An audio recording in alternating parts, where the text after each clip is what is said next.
we actually have components to fix guns that were made 50 years ago. Oh, yeah. And it's not uncommon here to get a call, hey, I have a gun. It was my grandfather's, and I'm still using it, but this component wore out.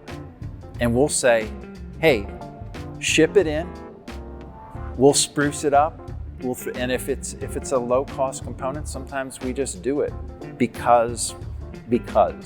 And I think that's hard to find in the world today. And I think it does make me proud to be here and be part of the team.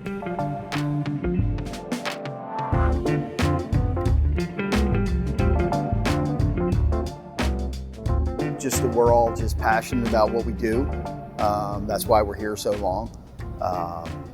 We're just passionate about caulking guns. I know it's a little weird, but that's why we do it.